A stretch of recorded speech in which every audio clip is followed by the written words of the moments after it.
Cool. Yeah. Doobies and movies. Falcon Winter Soldier.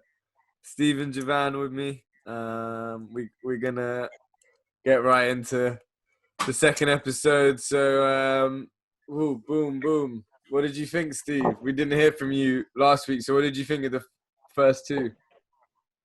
I thought the debut episode was pretty good. I thought it was a nice little introduction. Got to see Sam and just got to see like Sam be Captain America, but not be Captain America. Like he gave it away, gave the field away, put it in a museum. You got to see like the death of like Captain Rogers in like the museum bit. It was a nice homage to him, I suppose. That's the first bit we've seen of like the bit after Captain America dies, after the blip and everything. So. I thought it was pretty good. I thought the second episode was really good as well. I thought you got to see loads of the flag smashers. Is that it? Yeah. Yeah, flag smashers. They're pretty sick. They're all fucking super soldiers. Sick combat scenes with the lorry. Can't go wrong, really. What about you, Jovan? The last episode. Well, first of all, I apologize for that Yuri thing last week. Yeah, I thought it was the guy from Captain America, the first one, but after I done my little research there, I figured out it was him after all. But that would have been a nice little touch if it was, though. I thought so. Moving on, the episode was well sick, man. Just that the intro was well cool, just like the kind of like little talk he and Battlestar had. With the girl and then Battlestar before he actually got introduced as the new Captain America, and just that little intro scene. Right after that little intro, when the music started coming in and whatnot, it just kind of like got me excited for the episode. Just like it was good. The whole thing was real good. You could continue. Go on with let's go step by step through it. I was going on from what you said there.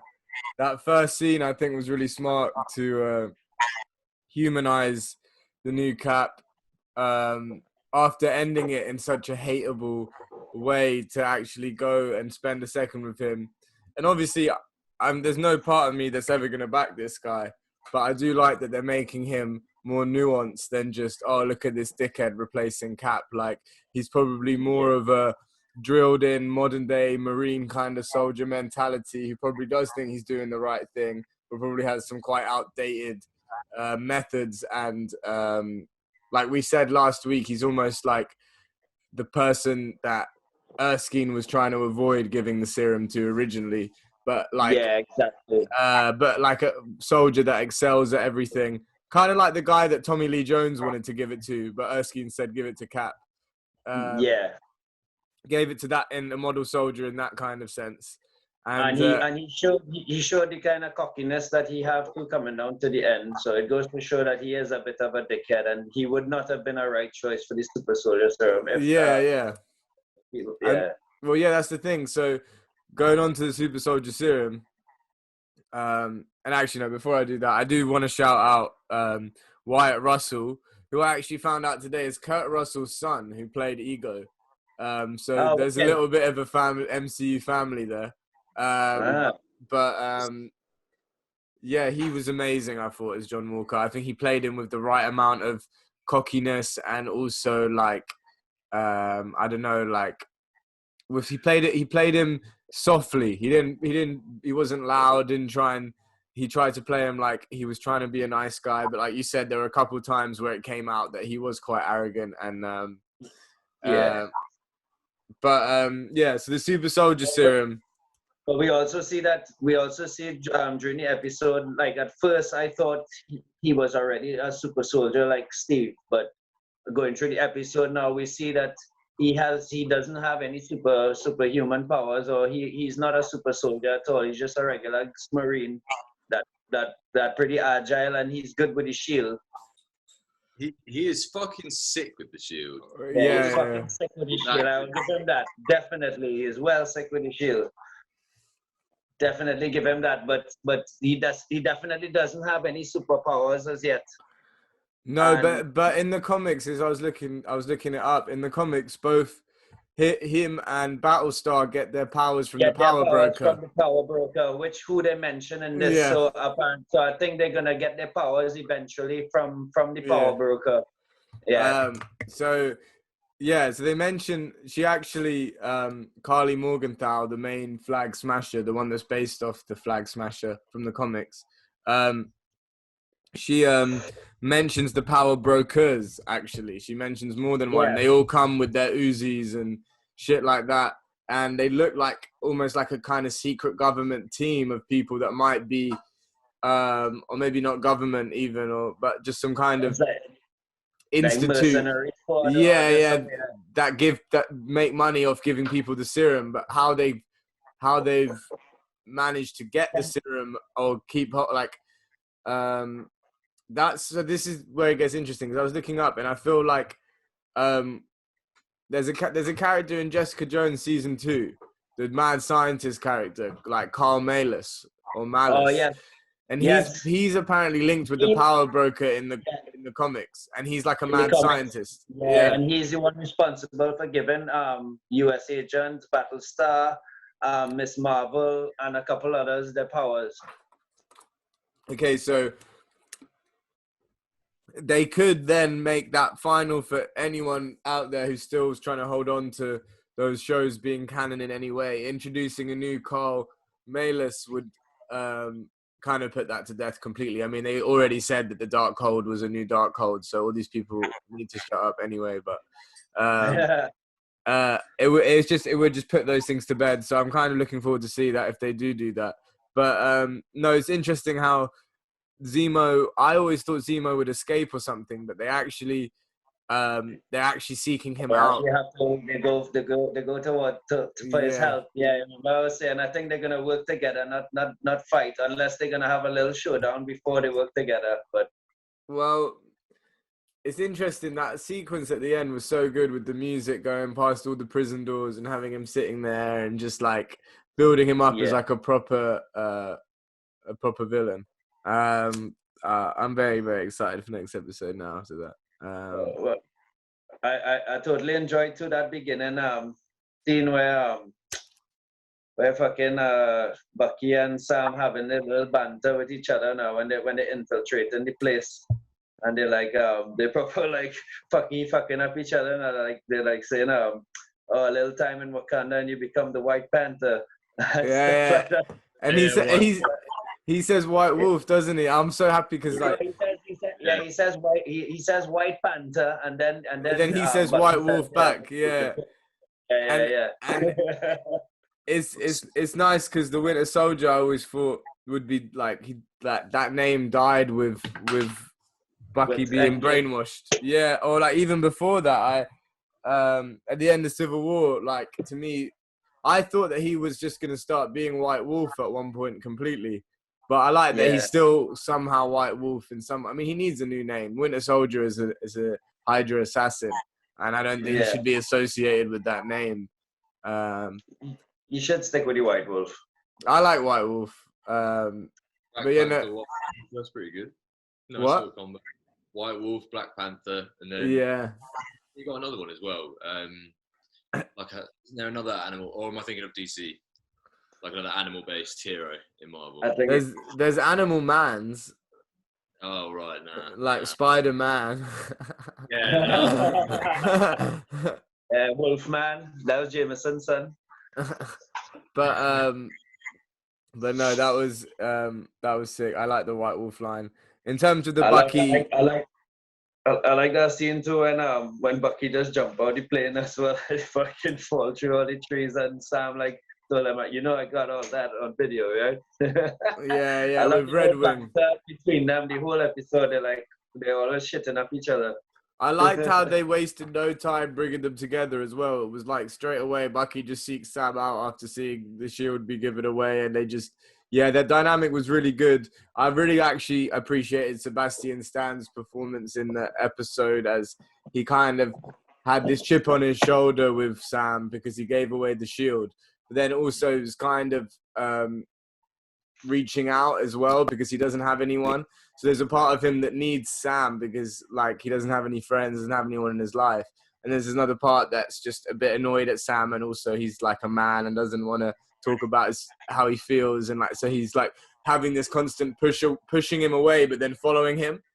And I just think he does it really well. And I enjoyed it. It was brilliant with the marriage counseling scene as well. I was literally about to say that. I was literally about to bring that up. So good they had. Like, I love how they got proper beefy about the fact they had knees interlocking. Like that's how beefy it gets. Yeah, no, it was funny, and it was emotional as well when Bucky says, "Steve believed in you, and if he was wrong about you, then he was wrong about me." I thought that was the first kind of insight we've had into how they feel about each other, and I think Falcon's response was nice as well.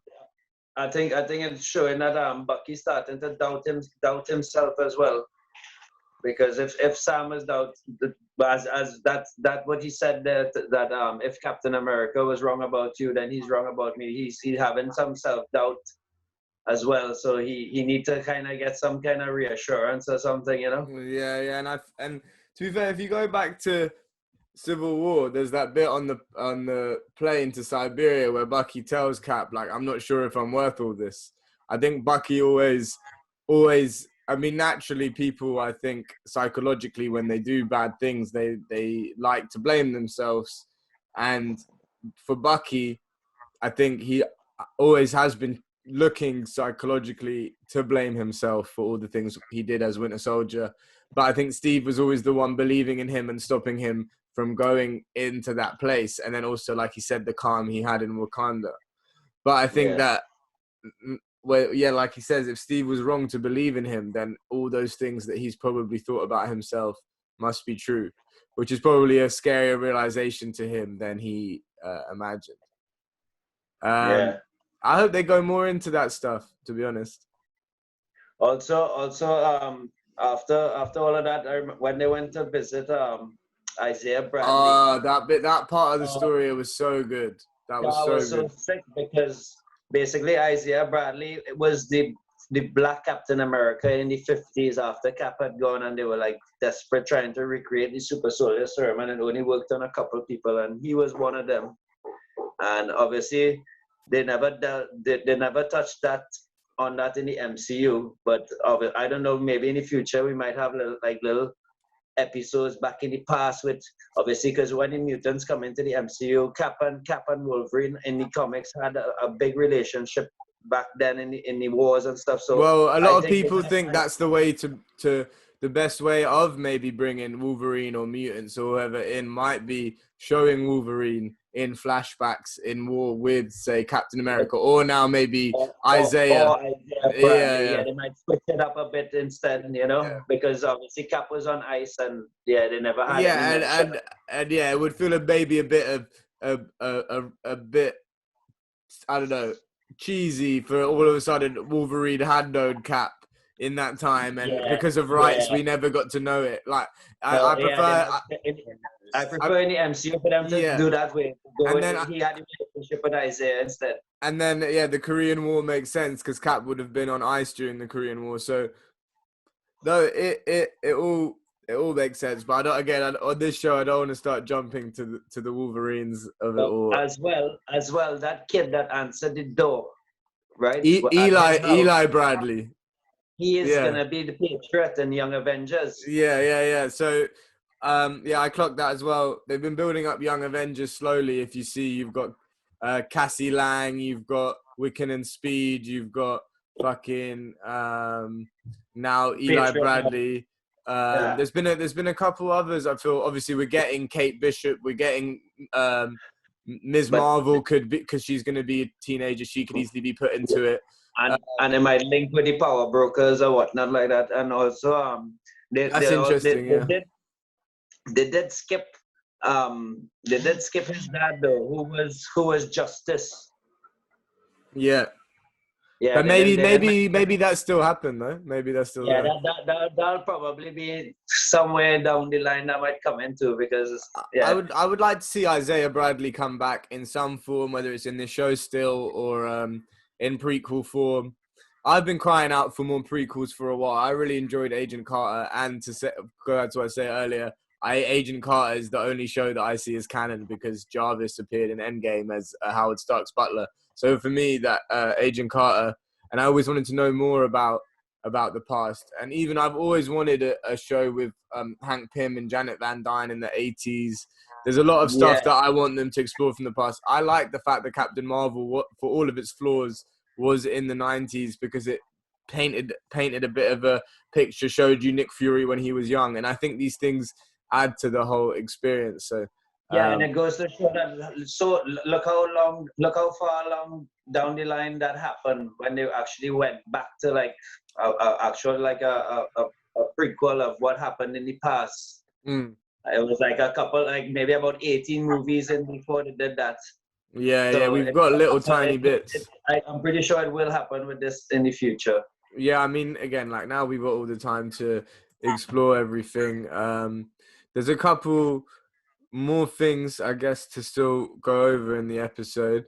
There was a big racial thing. Yes, that was the next thing.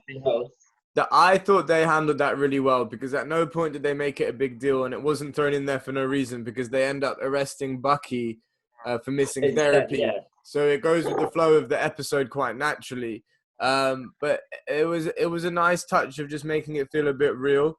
I think Anthony Mackie and Sebastian Stan acted it very well. There's a nice bit where Bucky, not only being white, but also being from the 30s, is a bit untrained in this etiquette of what's going on. And I think in the present. And I think they just handled that quite well in a Marvel way. It didn't need to be too in your face. And I think they handled it quite subtly, but just showed you like, look, Falcon is black at the end of the day. And this is what America's like right now. There was the line that the officer said, though.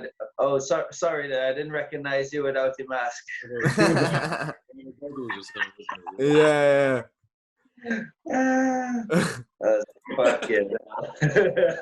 And also Falcon says this one thing to Bucky. Says Sharon like threw her life away or something, and me and Steve went on the run for 2 years. We ran for 2 years. Yeah. Didn't it? Yeah, and it just had me thinking of it was so obviously cool for us when Cap rescues everyone, and obviously, I don't know, maybe some people weren't, but I was always backing what they were doing. But then you think, wow, they were on the run for 2 years, and it must have been actually quite difficult. And you never think about that because obviously, and it was not even a criticism because I don't think they could have done anything narratively better with it. But it was always a thing with me that after Civil War going into Infinity War, that I never saw them on the run, that I never saw what happened to them in that time, how Cap, Falcon, Black Widow, how they were living, where they were going. That's why Black Widow as a film has always intrigued me, even though we were supposed to get it a year ago, because it's taking place between Civil War and Infinity War. So that time for me is the least time. Obviously, we haven't seen much of what happened in the 5 years between the two snaps, but that is expected.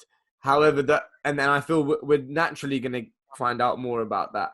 But we can get that in the future and coming films. So they might go back to see what happened between the 5 years of the but how much are we going to get from those 2 years where they were on the run? And that time, I don't know what it is since Civil War ended and Infinity War came. As much as I've loved everything they've done, and I think it added to the mystery to have them on the run and show up and save Wanda and Vision. Otherwise, that wouldn't have worked. But now I want to find out more about, and with Chris Evans obviously not around anymore, it's a little bit difficult, but I want to find out more of what happened to them during that time. I would also like to see, and I imagine we will see some flashbacks with Sharon when she comes in, but it was interesting that they name dropped Sharon just for Sharon to probably come in next episode, I imagine now. But I'm looking forward to it. I'm totally looking forward to that episode in Madripoor. That's the one I want to see. Well, this is the thing. We were talking about it. Even though we might not actually get like a throw-in-your-face mutant in this whole series, I'm hoping we at least see something in the background with like one standing up there or something like that. Somebody familiar. Yeah, so we were saying last week, or I was saying how both episode 3 and 4 are being written by the John Wick creator and writer. So we were expecting kind of this cool underworld vibes, which leads you to assume that if Madripoor is not happening next week, it's happening the week after. It's happening in happening in one of the John Wick writers episodes. Yeah, full of action. So yeah, okay. Whether we see mutants or not, the fact that they're even putting in what was definitely part of the X-Men film rights into the show is another statement that they now have the rights to the X-Men. So regardless, it is a symbol and it is important. They could have gone anywhere in the world, real or fictional, and they picked Madripoor. So it's conscious, but yeah. Yeah, man. Whew. Okay, the only thing I think we really haven't talked about is actually the flag smashers in more detail. So we talked about the fact that they had the super soldier serum, but we haven't talked about really their motive and also the fact that we've met Karli Morgenthau, the main flag smasher, and we found out that they were smuggling medicine for people and taking them to apparently camps. she has something from I'm supposing is the broker. What's his name? The fucking Well, they were fighting the power brokers at the end of that episode, weren't they? Yeah, but that's just the group of them. But there is actually like in the comics at least, there's one guy with the power broker, and every time that person dies or they get caught or something like that, eventually another person takes his place now and becomes the power broker. Maybe there's a leader similarly with the flag smashers. There's going to be a main leader who's based off the main character, and then there's a group that they work with. I don't know, or maybe there's a couple different people.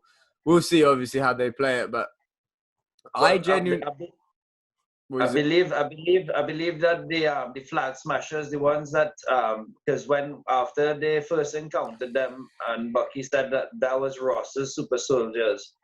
After that meeting with Isaiah, he was saying how get out of my house because they even though I served the country and did all of that for them or whatnot, they locked me up for 30 years and they were taking my blood and doing all sorts of shit for me. So I think maybe they were working on the super soldier serum, like derived from his blood now.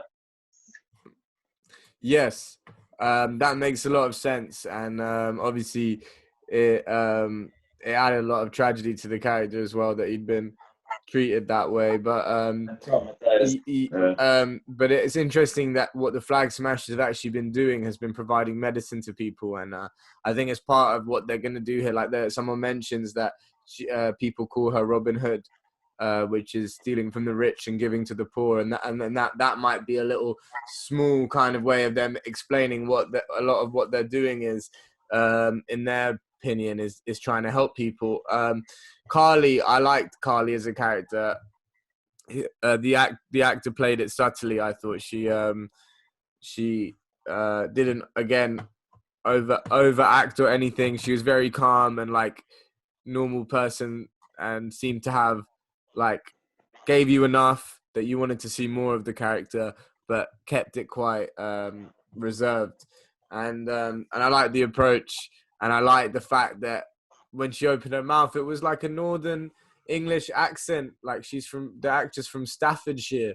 So it was nice. It was to see a villain not come out with, and even in something like this, not come out. I guess you've heard English accents with like Loki and stuff, but not come out this conventional way of speaking, you know, like that you see in films, like someone with actually a regional dialect appearing in something like that was kind of cool. It was refreshing.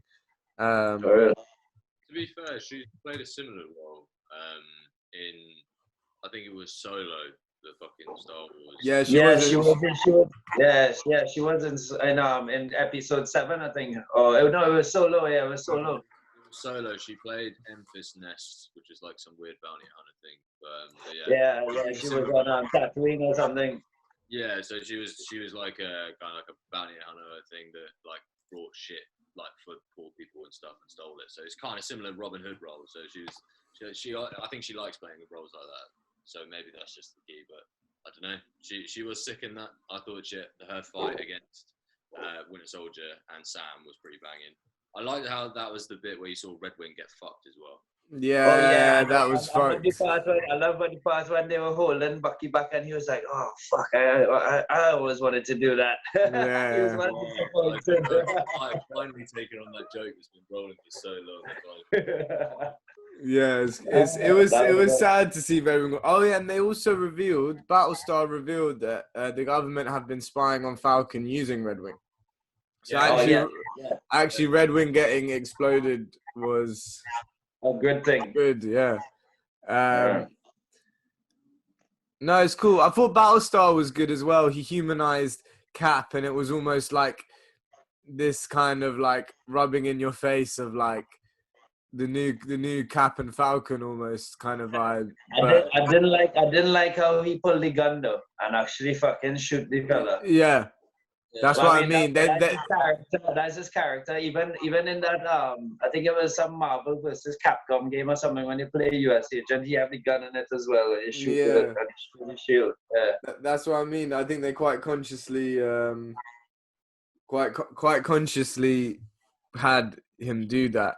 And look, I think I know that he was meant to do that because in the comics that's his power. He's used the shield and he used the gun as well. I think it's interesting that Cap as a character was someone who was constantly a very like an original thinker and almost a forward thinker and defied this kind of label that had been put on him as Captain America. And I think that this character is going to add to Steve in his legacy by showing you how different as someone else would have been had they have been Captain America, and justified what Erskine was saying about someone who had to be pure inside to take the take the mantle. We'll see in the future when he actually gets his superpowers, or I will be interested to see how he actually gets it. I think you're gonna have they're both looking for information, so you got US Agent and the Army side of things. They're gonna get captured. Both of them gonna get captured somehow and try to be used against them. I think that the pursuit of the Flag Smashers is leading Falcon and Bucky to Zemo. The pursuit of the Flag Smashers is going to lead US Agent and Battlestar to the Power Brokers. And the Power Brokers or the Power Broker, they're going to give US Agent and Battlestar the Super Soldier Serum in order to fight the Flag Smashers. It's logical. There's no other way they can fight them. And that's just going to make it so much fucking harder for Falcon and Bucky. They're probably going to have to call up their man Jim Rhodes to come help them out, to be honest. Are they going to have to call on Bruce? Yeah, call up Dr. Banner. Right? I love how they were going on about the big three. Yeah, they kept mentioning. Yeah, Andrew Taylor. One of the big three. The Gandalf bit was great. Yeah, and Bucky said, how you know about Gandalf? He's like, I read Lord of the Rings back in the 30s. Yeah, I really like that touch of like, he actually, like all these jokes they've made about the references with Cap and stuff. That there's a reference that like Bucky actually fully gets because it is that old.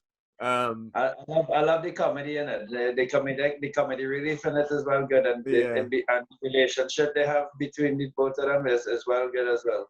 Yeah, I loved it. I loved every minute of it. I think they've done everything perfectly.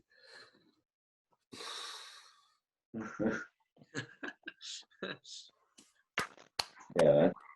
Well done, Marvel. Well done, Marvel. Once again.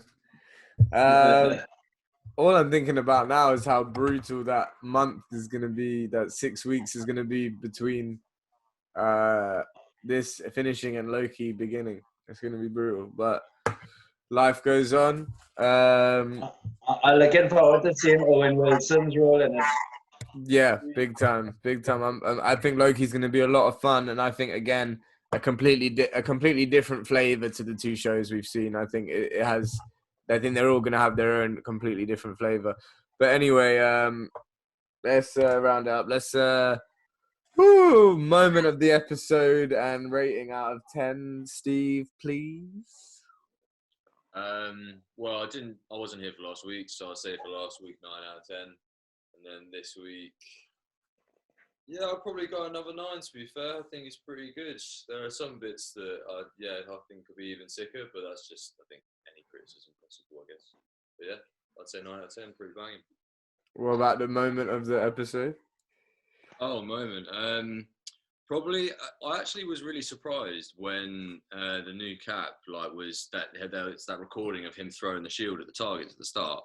Like, that was probably the bit that surprised me the most. So I'd probably say that's like my moment of the episode, I guess, because I didn't think he'd be that good at it. I thought he'd be until he got like the Super Serum, he'd be sick. But I was quite impressed. Yeah, man, and also when he throws the shield for Battlestar to sit on and slide back on, and they kind of have that look like, yeah, you're sick with the shield. See, those little bits actually humanizing John Walker and whatever Hoskins. Jovan, what about you? Yeah, well, my moment of the episode, well, I have a few, but like that scene that you were just explaining there with him throwing the shield on the Battlestar, that was sick part. But for me, it was the whole reveal of Isaiah Bradley being in the MCU the whole time, and getting like a sneak preview of Patriot and what's coming in the future of the MCU. And yes, and definitely it's a 10 out of 10 for me. Yeah, Isaiah Bradley is up there for me for moments. But for me, it is got to be the emotional Bucky line to Sam about Steve. If he's wrong about you, then he's wrong about me. And that was the moment of the episode for me. But everything with the new cap, as much as I want to punch that guy in the face, I really love the character they've created there.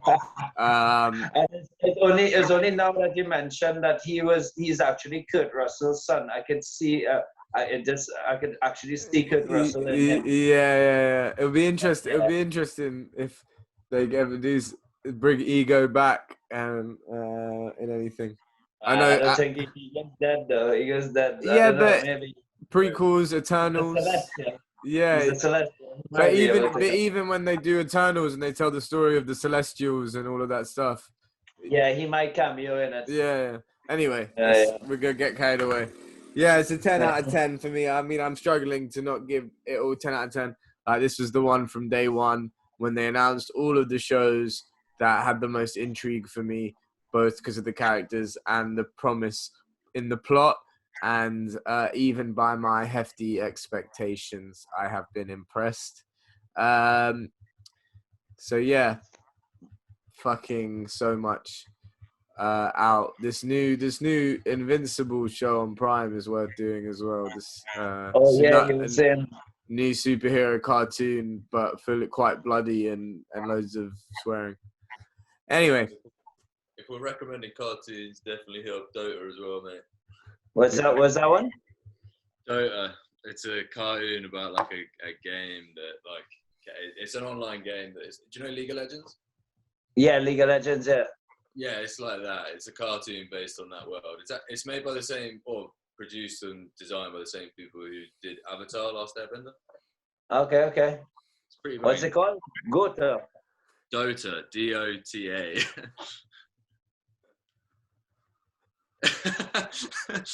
You've just frozen on that. Dota. Not roti. Yeah, I was gonna say you thinking of Code Go. Anyway, I'm thinking so hard about that. Anyway, keep smoking doobies, keep watching movies, unscripted and unadulterated. Like and subscribe the page. Love and vibe every day. Big up the MCU. Phase 4 is fully going. Keep it Keep it cool, keep it smooth, keep it going.